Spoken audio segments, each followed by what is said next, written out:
Okay, thank you. Good afternoon. I'd like to call the technology committee's meeting to order, and today is January 9th. And if we can do roll call so I know who's there in back and bar, it'll be really helpful. Mayor McCallum. Here. Mayor Pro Tem Mitchell. Here. Councilmember Robinson. Here. Supervisor Rutherford. Here. Supervisor Solis. Here. Councilmember Buscaino. Okay, here. Thank you.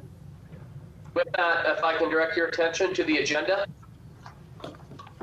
we'll item number 1.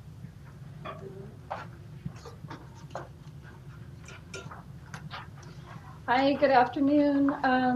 My name is Vicki White. With this item, staff is seeking board approval, committee then board approval to adopt a resolution to recognize funds and accept the terms and conditions for this year's Carl Moyer program and issue program announcements for both the Carl Moyer program and our SOON program, our surplus off-road opt-in NOx program. And in addition, we are seeking approval to transfer funds to our voucher incentive program and amend an existing contract. I would like to highlight a couple things that are new. The Carl Moyer program will receive increased funding through AB 134, which was approved by the governor back in September 2017. This bill allocates $107.5 million to the SCAQMD for Carl Moyer eligible projects. Based on a successful Moyer solicitation last year, we received additional eligible projects amounting to about $51 million. And these projects were evaluated and comply with the Carl Moyer programs, and they also happen to meet the AB 134 criteria for disadvantaged and low-income communities. So the board approved these projects back in November 2017, and we're just waiting for AOD approval of our project list. Upon that approval, the remaining balance of about $50 million we plan to use to allocate to eligible on and off-road projects this year. And I also like to mention AB 1274. This bill essentially postpones smog check for new vehicles from years 6 to 8. This will be effective starting January 1, 2019. It'll be effective for our Moyer program the following year, but I just wanted to mention it. It will increase Moyer program funding by more than double, starting next year. For this year's Moyer program, this year marks the 20th year anniversary for the Moyer program as implemented by the South Coast SCAQMD. This significant years of implementation under this program. And this year we received a CARB award of about $26.3 million, of which $24.6 million will be allocated to projects. The rest is administrative. And the program requires a local match from SCAQMD. This will be on the order of $3.9 million, and we plan to use our AB 923 funds for that match. The proposed funding for program announcements will be about $25 million for eligible projects. These are project funds for year 20 Carl Moyer program. And we will we're proposing to set aside $5 million for our SOON program, which is eligible strictly for off-road projects. And in addition to this, any unused SB 1107 funds from the previous year, any accrued interest or additional local funds, AB 923 funds, can be used to fund projects under this solicitation. And in addition to that, we have some remaining AB 134 funds on the order of about $50 million that we plan to have available for this solicitation. The detailed assignments of these various funds per the projects, we expect to have that specified at the time of awards, which we're anticipating in October of this year. This slide shows, you may be familiar with, the traditional project categories that are allowed under the Carl Moyer program. These are all heavy-duty vehicles and equipment.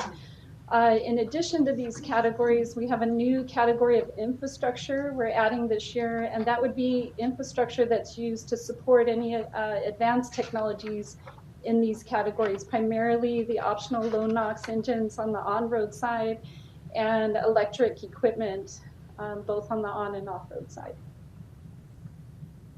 Our proposed schedule, we hope to release the program announcements on March 2nd. We'll keep the program open for about 90 days or 3 months. And then we plan to return to the board in October with the awards. And we do have a new set of program guidelines that we'll be using to evaluate these projects. This item also includes a proposal to transfer funds to our voucher incentive program. That's a truck replacement program targeting the smaller fleets of 10 vehicles or less. And to date, we've spent about $35 million for the VIP, and this includes replacement of over 1,000 older diesel trucks with new, cleaner models. And additional funds are needed at this time to continue the program. And we are also proposing an amendment to an existing contract that was executed under last year's Moyer program. Back in November, the board approved a contract with Griffith Company and on the amount of $668,460. And due to a mathematical error, we found that they were actually entitled to $105,000 approximate dollars extra. So we plan to amend the contract to include the additional funds. In summary, the recommended actions would be to adopt a resolution to recognize the year 20 Carl Moyer program funds and accept the terms and conditions of the grant. Go ahead and move forward with issuing the program announcements for both Carl Moyer and the SOON program, and transfer $2 million from our Carl Moyer program AB 923 fund to the voucher incentive program, and amend this existing contract to add an additional $105,677. And that's it. I'd be happy to answer any questions. Any questions, colleagues? Yes. Mr. Chairman, Yes. I don't have a financial interest, but I am a member of the California Air Resources Board and need to disclose that for this item. Thank you. Mr. Chair. Thank you, Judy. Yes. Tell me a little bit about the outreach that will be done to notify people of this, particularly the truck program. How do we reach the folks who most need to hear it? Yeah, in our program announcement, we've already identified 5 workshops that we will do, and we're targeting, all the areas of the air basin, including Coachella Valley, because we do get a lot of projects, agricultural equipment-related projects that come in. Those are laid out, the dates and times of those workshops are laid out in the program announcement. In addition to that, we do our e-blasts, we do our brochures. Yeah, our brochures are very popular, sorry. So we do a brochure every year that kind of details who's eligible, reference to the guidelines where they can determine the funding amounts.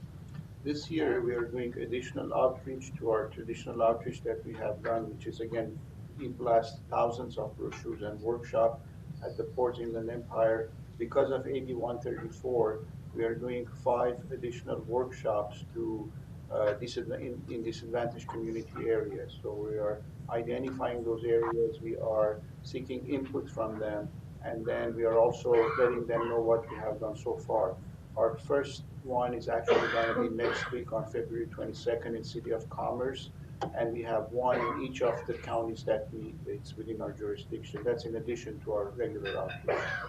If you could get us those list of workshops, locations, and some promotional materials we can use, Yes. we can blast that out as well. We're working on the collateral for that, but as soon as we've completed, we'll hand it out. We'll give it to all the board members. And I'm sure there'll be social media components we can share as well. Yes. That's our understanding.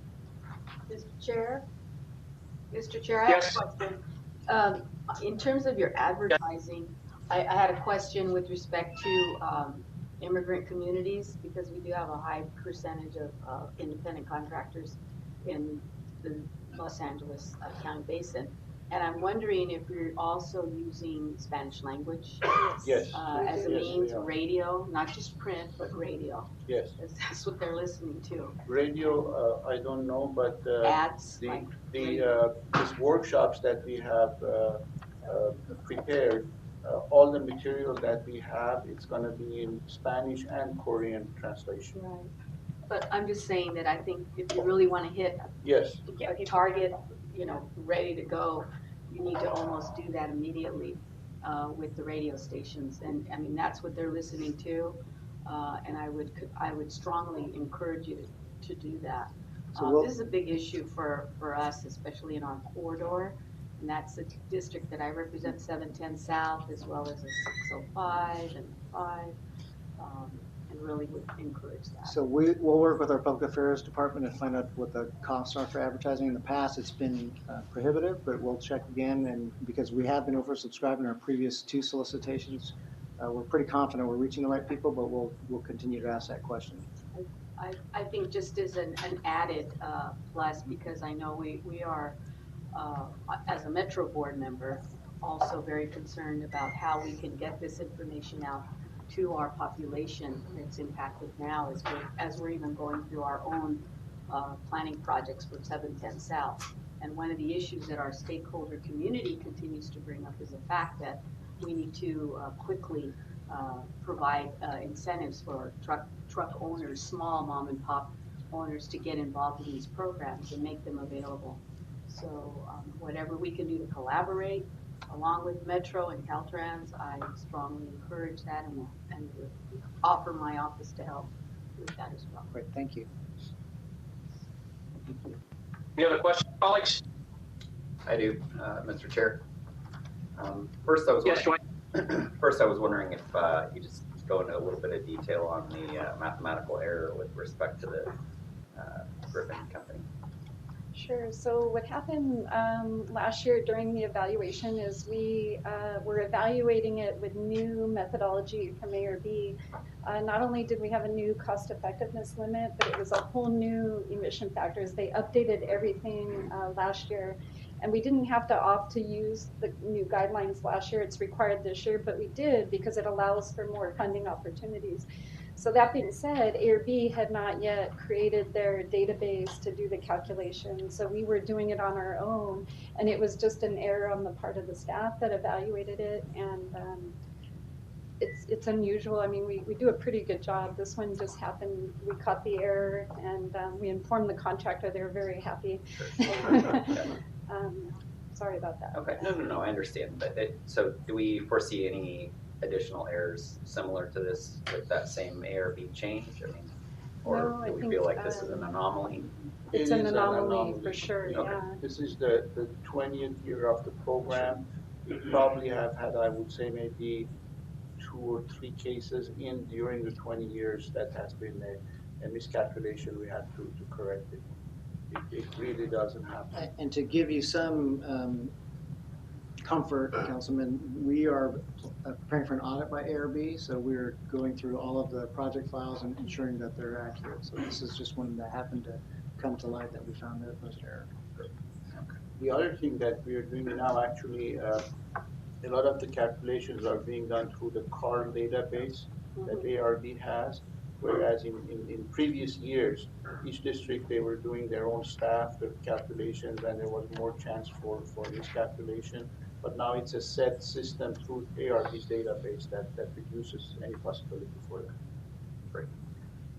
Speaking of the 20th anniversary of this, I mean, do we have any plans to try to communicate that, some PR plan or anything like that? I mean, so something to that effect. I mean, to talk about the success that we've had. I mean, we all recognize that there's a lot more that we need to do, but a lot of times, especially younger generations, don't recognize what's been done over the last couple of decades. And I think that it's important to celebrate the successes we've had. Absolutely. So we're in discussions now with our media department to talk about how do we celebrate So it's a great year because we have, as you'll hear from Naveen next, on our Clean Fuels program, which is our research development demonstration program. It's 30 years anniversary of developing and accelerating cleaner technology. And then it's 20 years of Carl Moyer, which is the incentive program, which is the program in which you hope to bring your cleaner technologies to qualify for. So it's a nice story that shows that we've had 10 years head start on development and then 20 years further of incentivizing and promoting clean vehicles. So I think we're targeting the March board meeting when these come to the full board that we'll have a media announcement to celebrate both of those accomplishments. Great, fantastic.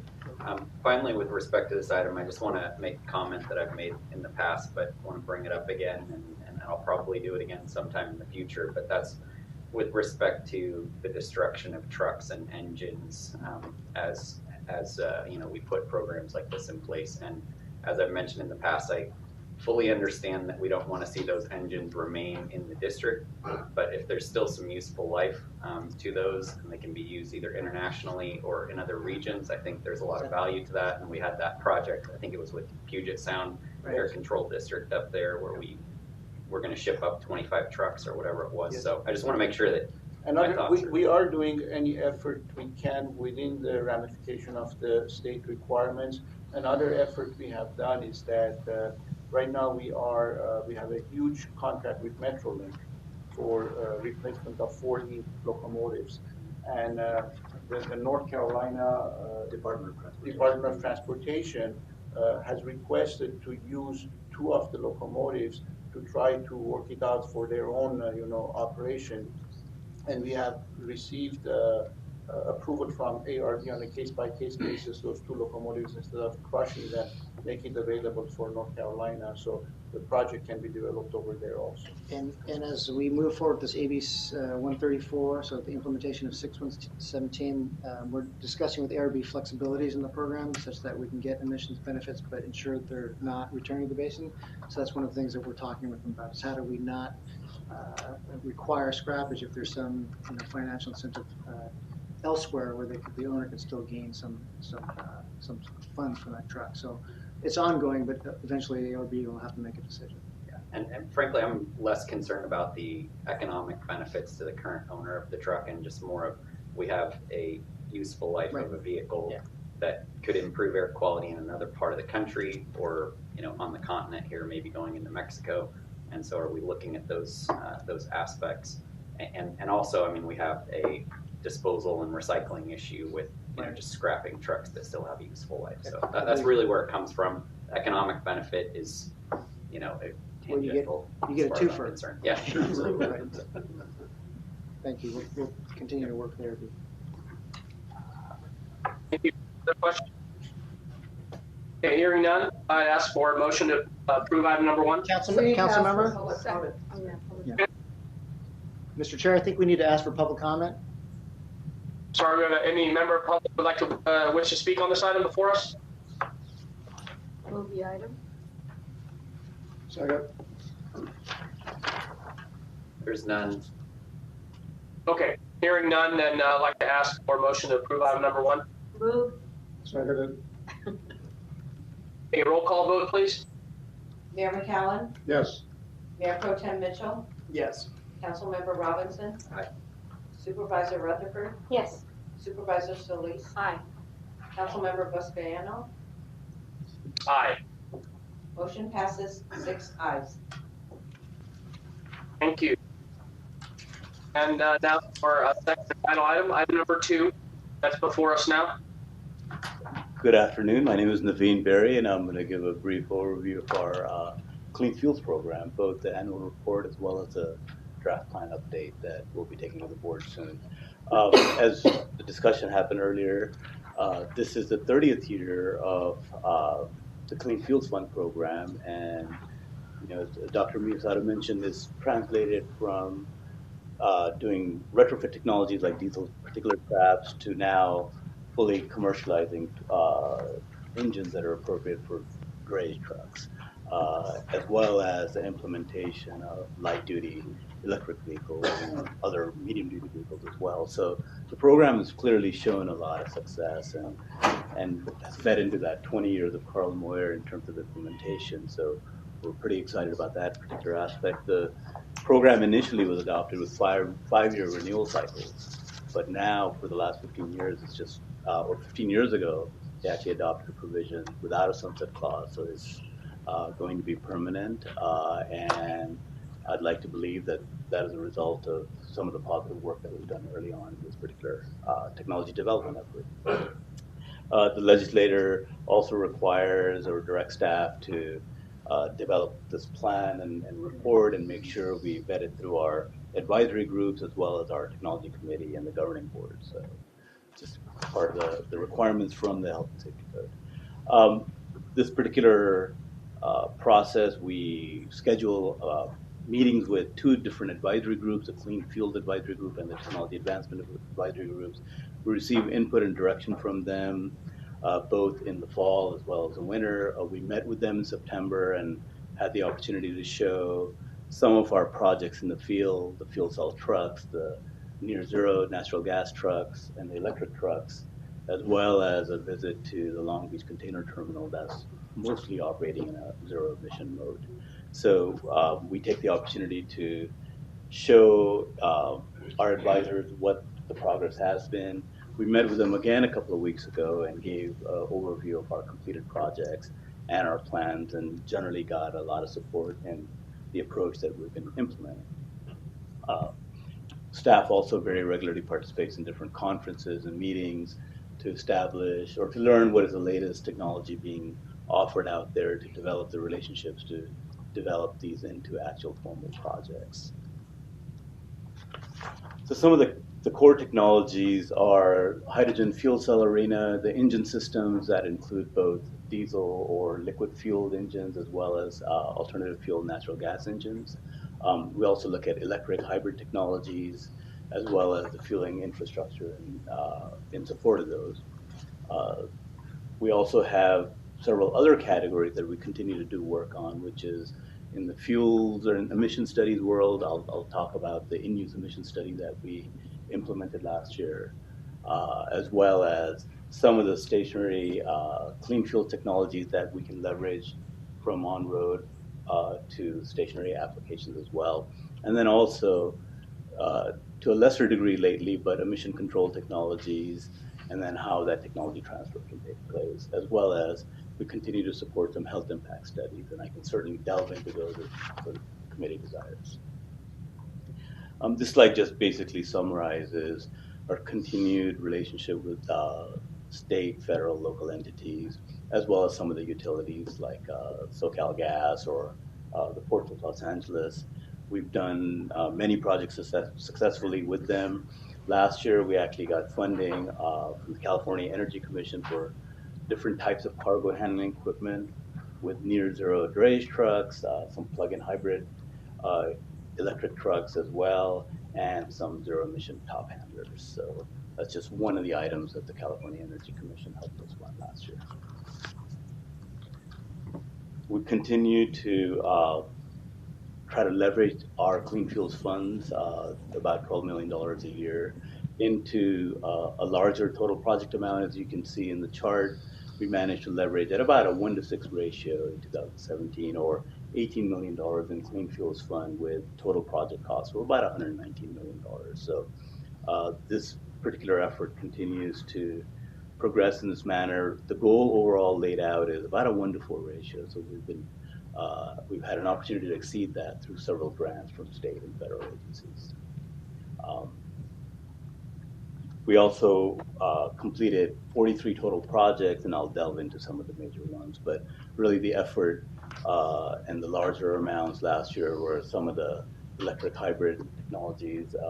Talked about the drayage trucks that we implemented, 43 of those in all electric range, of full battery electric to plug-in hybrid electrics, and as well as some engine projects. So I'll delve into those in subsequent slides. So some of the key contracts, I mentioned the 43 Class 8 trucks with all electric range. There were 4 different major OEMs.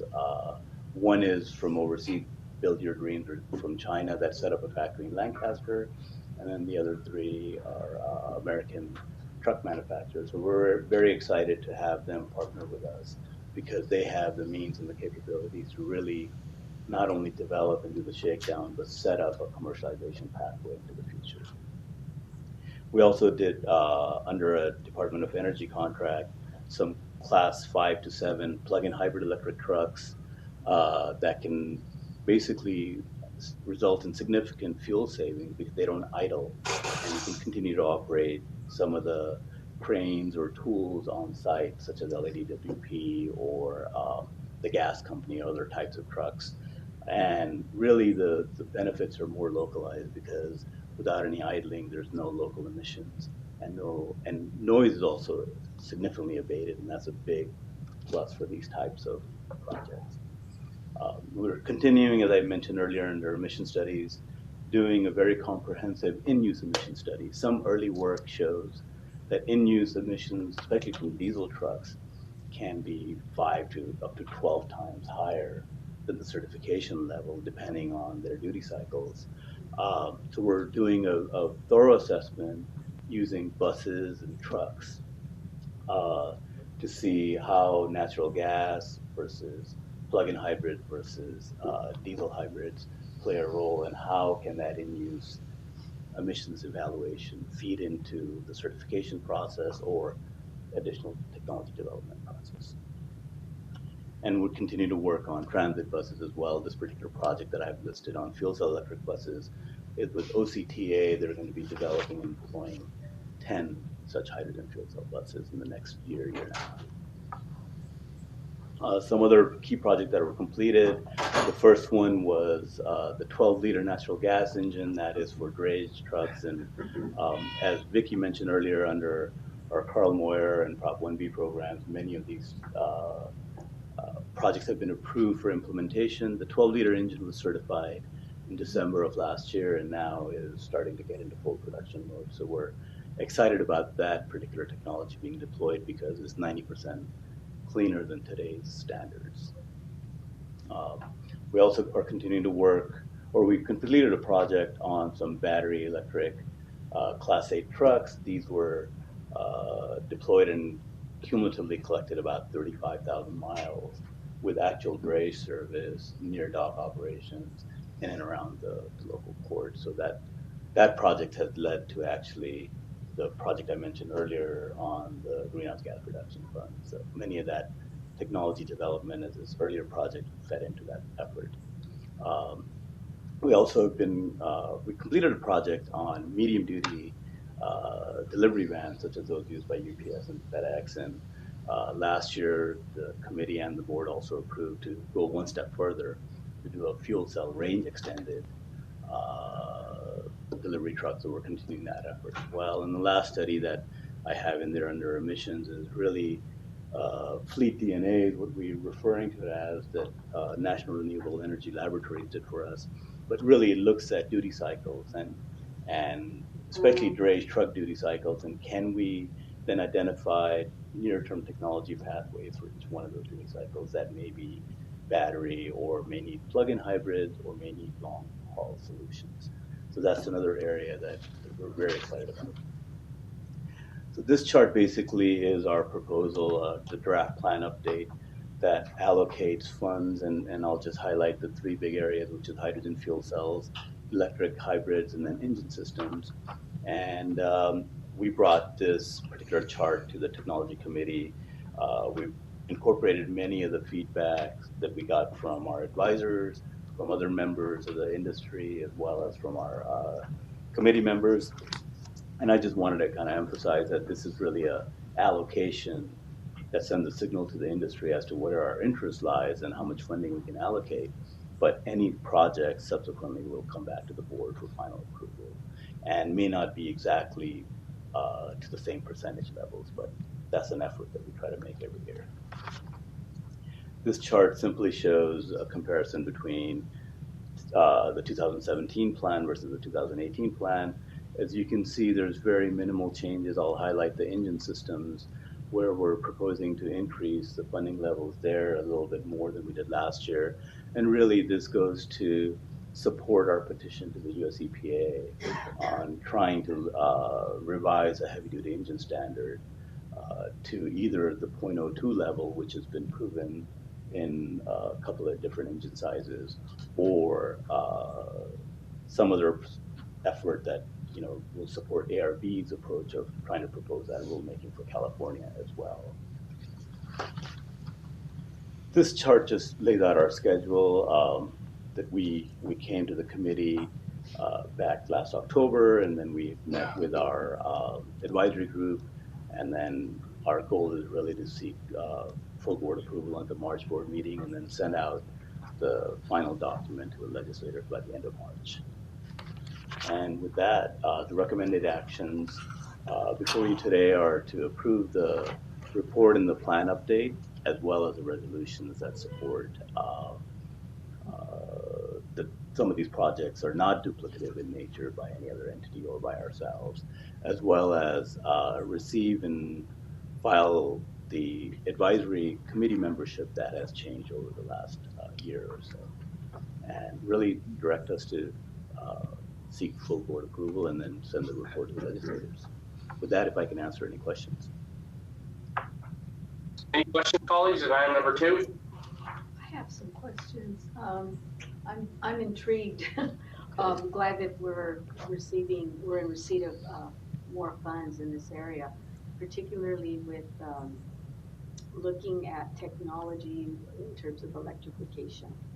And I bring that up because there's a proposal or studies that are looking at one proposal that Caltrans and Metro have been looking at on the 710 electrification of our ability to transport trucks above line, kind of a whole new system. I'm not sure what all that, what the appropriate description is, but to elevate that. So I'm thinking, is there any interest here at all in helping to provide incentives? So staff has worked very closely with Caltrans and Metro staff on that 710 program that they've been looking at. And my understanding is recently they have identified a pathway for the project that does not include a dedicated zero truck lane or an overhead catenary line. Well, hadn't been voted upon yet. Yeah. But my question would be, where is it? Are we able to have this technology available in the next 5 years, 10 years? Is this something that perhaps working with you, working with this organization and Metro to kind of look at how we can plan for this appropriately? Sure. So I'm going to let Board Member Mitchell answer first, and then I'll jump in. Because, I'm sorry, but it's, I'm new, so. Yes, so to provide some background, because she saw it firsthand, not only in Germany, but here at Carson. Yes, the technology is here. We are using it. And it's very much well and alive in Germany. And they have 2 demonstration projects in Germany that are pretty promising. One's a 4-mile length, and another is a 10-mile length, I believe. Something like that. And we saw it actually at an old Russian airfield in East Germany, what is now all of Germany. But, and we saw 2 trucks on the catenary. They were able to get up to, I would say 60 miles an hour, about that, 60, 70. And we saw they ride along the catenary with a pantograph that goes up and down. And then one truck can actually come off the catenary, pass the other truck, then come back on. So there's flexibility in the process. The infrastructure will tend to be fairly expensive, but I was looking at it for purposes of 710 as well, and it seemed to me that even if you didn't have dedicated freight lanes, you could install a catenary on the freight lanes that are already on the freeways, because they have that flexibility to come on and off the catenary. So that you'd have to do it so that when you have exits and on-ramps, you may not have the catenary be continuous through those areas. It could be done, but the infrastructure is going to be very expensive, is the issue. So another thing that has been considered, and we've been talking to Edison about all of this infrastructure cost as well, is that if you have freight lanes that you can dedicate to electric trucks, it may be cheaper to just establish along the route of the 710 route fast electric fueling along that route, as well as hydrogen fueling if you're going to do that. And that may be cheaper than putting in all this infrastructure. Right. Have you seen the prototype that we built on Alameda? So We have a prototype. we have a 1 mile stretch of the same overhead catenary line that's being demonstrated in Europe. Here in Carson, along Alameda Street, it's a 1 mile stretch. I always like to say it's 2 miles of track because you go up 1 mile and turn around and go back 1 mile. We have 3 trucks that were successfully operated on the catenary, so they showed they could charge, they could operate at city speeds in service. And the program has successfully concluded. What we have found from Siemens is what Mayor Mitchell was describing is it's very expensive. What they had to devise is an above ground support for the overhead catenary line. So as you can imagine, it's this cantilever pole, and so this is huge block of concrete that had to be to stabilize the overhead wire. So that was a cost that was unanticipated. Because in Germany, they can bore down 40 feet without hitting anything. You can't bore down 40 feet in the city of Carson and expect not to hit anything. There's all kinds of pipes. There's all kinds of pipes. There's utilities. There was unidentified pipes, which was even more concerning. So we tasked them to identify, is there a business case that they can make such that at some point, maybe it's some length of track, that the cost becomes it pencils out for an operator. There are a couple issues that were identified, is that you need an owner-operator of the system, and then you need a cost per container, a long-term contract in order to make that work, such that the operator would know and could get a return. And currently, the drayage system isn't set up like that. There's many people that use the 710. It's not just a single fleet. So we found some challenges, but in terms of your original question, the technology works. We knew it would work. It's just the concerns are infrastructure and a business model. And with, if Elon is right and battery electric trucks are as cheap as he says they will be, you may not need that more expensive infrastructure. We've also worked with our partners at Southern California Edison, and they did a kind of a rough estimate. And as Mayor Mitchell said, if you do DC fast charging at each end, that may be much less expensive on almost an order of magnitude, and offer more operational flexibility than having an in-ground permanent. It would essentially be like an in-ground 17-mile charging system and putting it at the endpoint. So we're still gathering the lessons learned from that project. Well, that's good. I'm glad that this is all good news for me to digest. But the cost right now is prohibitive in terms of what we have to decide on, and we've got to start somewhere. But that's why I'm really interested in also the conversion of getting these old trucks off the 710 and all our other major highways, and really making sure that we make that program robust and get more people to buy into it, and understand it. And there's, I think, we can't move fast enough, and for me, but anyway, thank you very much. And we are working with the Metro staff on trying to devise this incentive program that could that help both our needs for the 710, but for the region as well. And as an added, I know it's really critical for the county of Los Angeles. We acquire so many different types of vehicles that's another area, I think, that working with our Department of Public Works on just about everything, including ISD, which is our internal services department.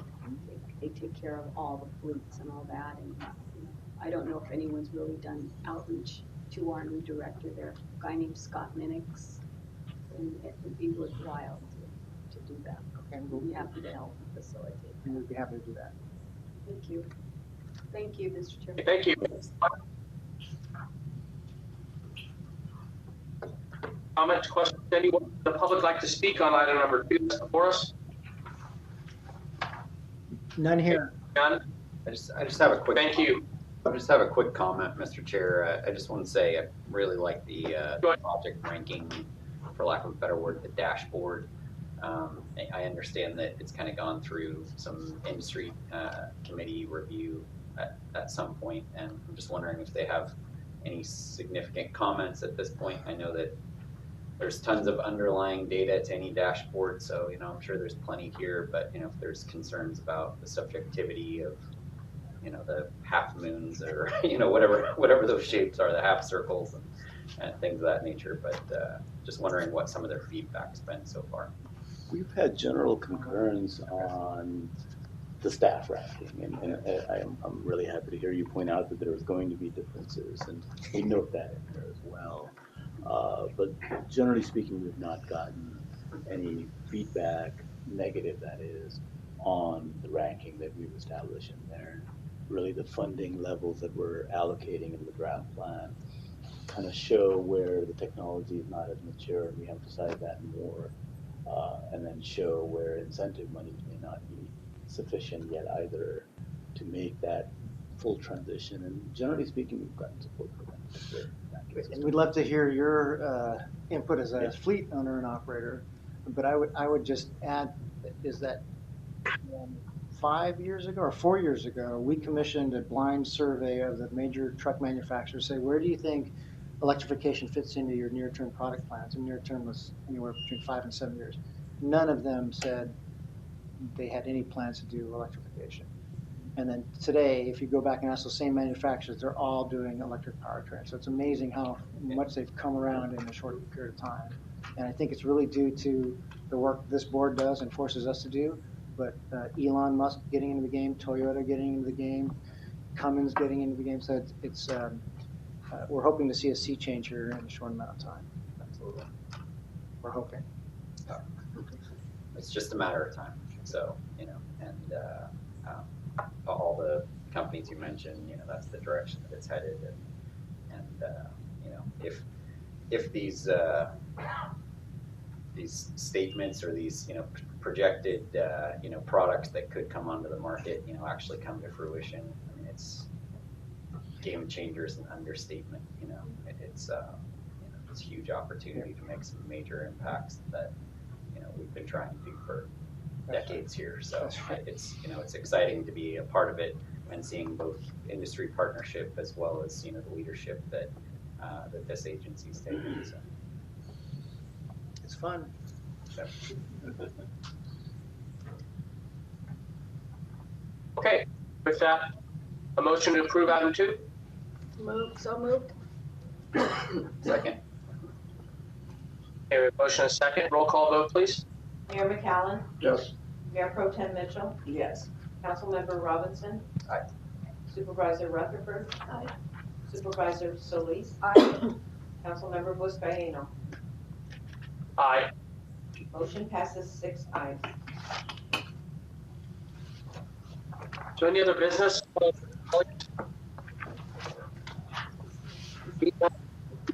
Just to speak on public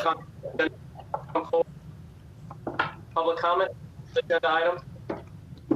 None here. Okay, none here. So with that, have a great weekend. We are now adjourned. Thank you. Thank you so much. Technology is always This is the fun exciting. one. It is as long as it works.